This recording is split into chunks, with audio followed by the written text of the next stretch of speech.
enlightened being, because I saw a story where Buddha met ascetic person, and he asked him, "What school were you from?" And Buddha said, "I'm from no school. I'm my own master. I'm master of the world, master of myself. I'm above the gods." And the guy didn't believe him. He just walked off. So, if someone that has somewhat practiced spiritual practices couldn't see an enlightened being, how could one recognize one? Is it only by just asking questions and see his demeanor and how he acts? In Zen, this is a very important issue. There's a tradition in Zen where the master will give something similar to a mantra. It's called a koan. And the koan, by nature, it's designed to be in such a way that the answer is not necessarily logical. For example, what's the sound? You know the sound of two hands clapping. What's the sound of one hand? It's sometimes inaccurately translated as what's the sound of one hand clapping. You can say this is the sound of one hand clapping. Now the real original koan is, you know the sound of two hands clapping. What's the sound of one hand? So you sit, close your eyes, and with firm concentration and contemplation, you start cycling the question in your mind, just like repeating a mantra. What is the sound of one hand?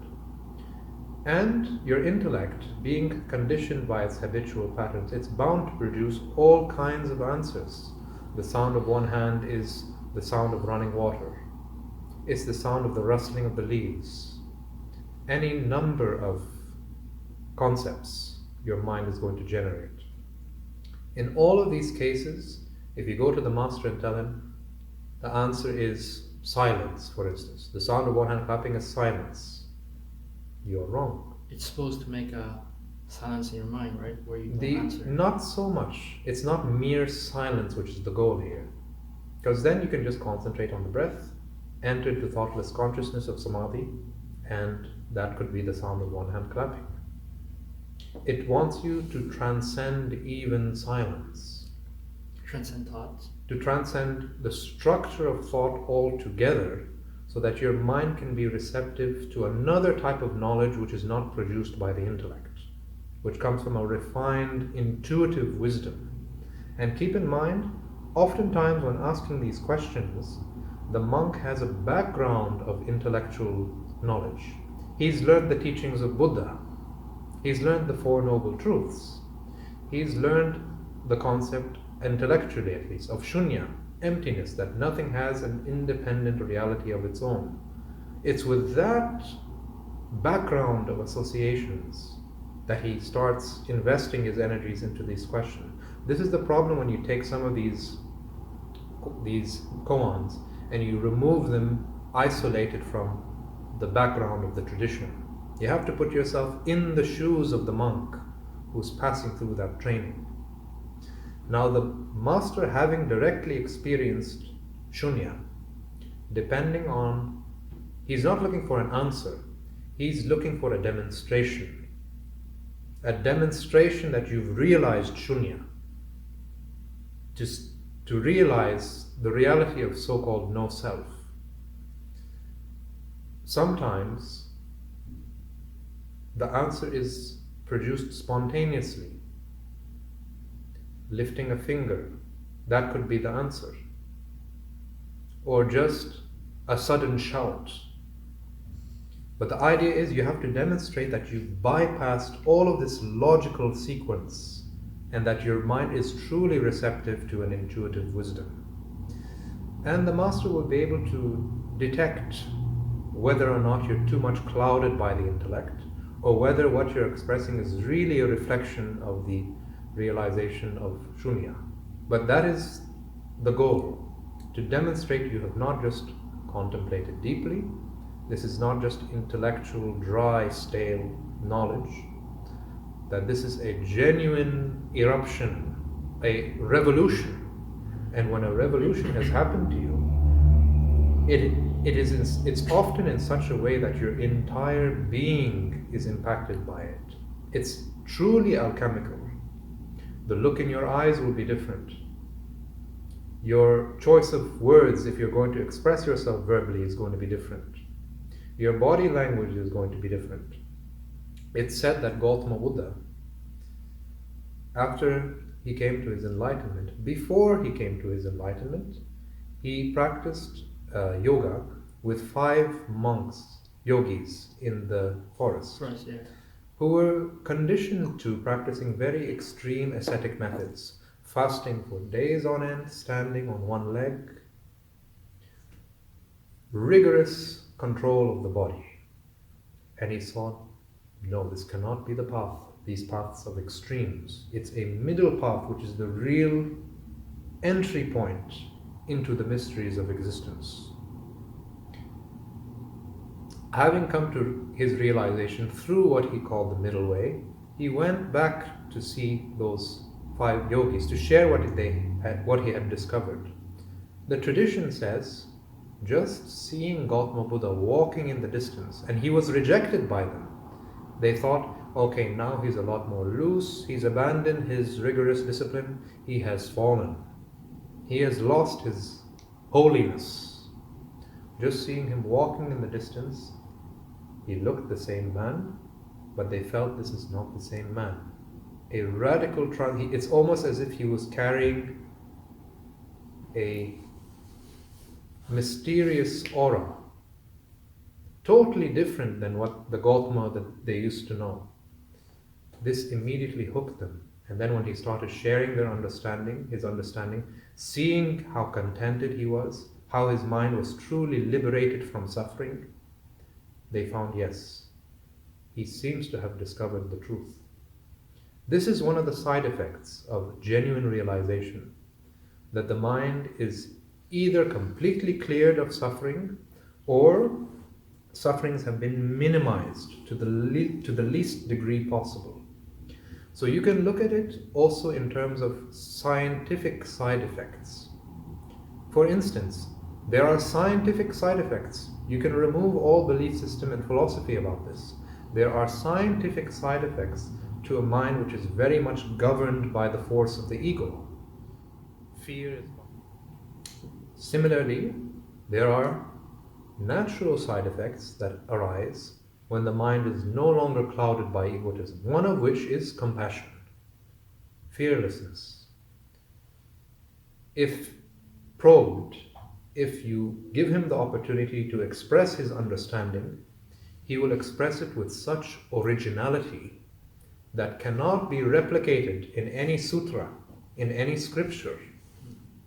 That's another sign that he not only, for example, Dalai Lama, with all due respect, very nice man, genuine compassion, but when people ask him questions, and I've listened to many of his talks, he's just regurgitating everything he's read in the sutras.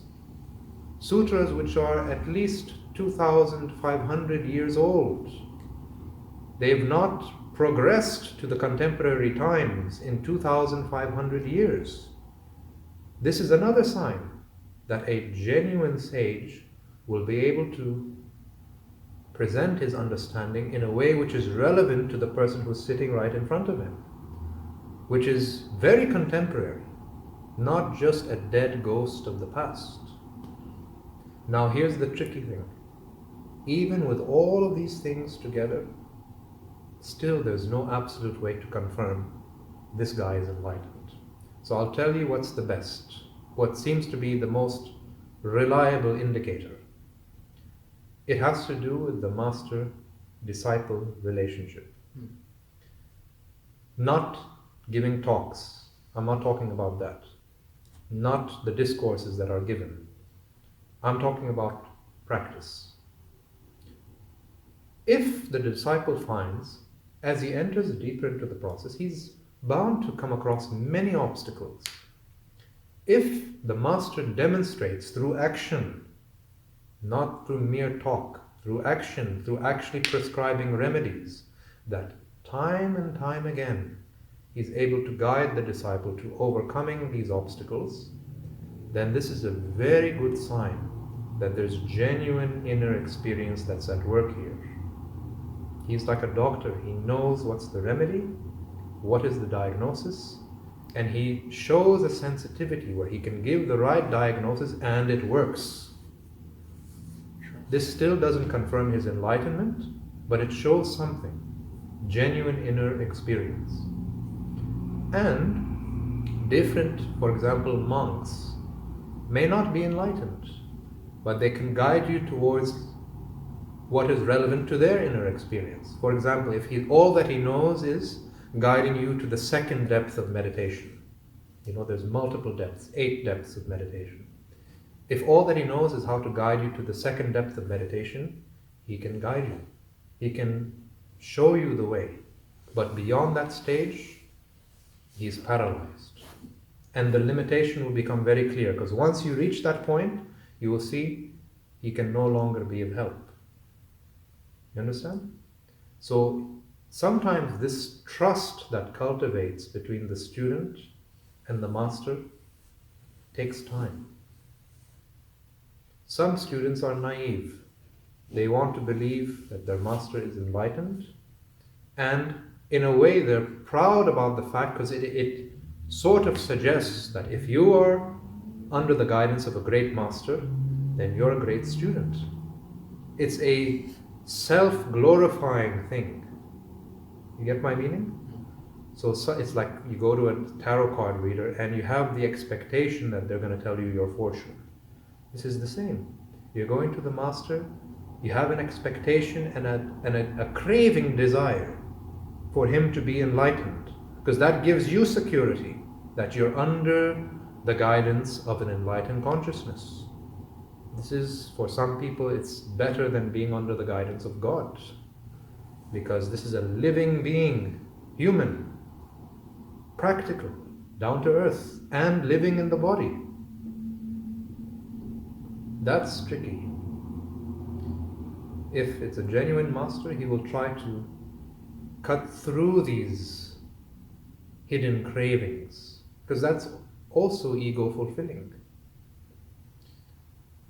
So it's very hard to say, but this is one of the signs. He can demonstrate to the disciple through his own practice, time and time again. He's able to overcome his obstacles, not just in a superficial way, in a very deep way.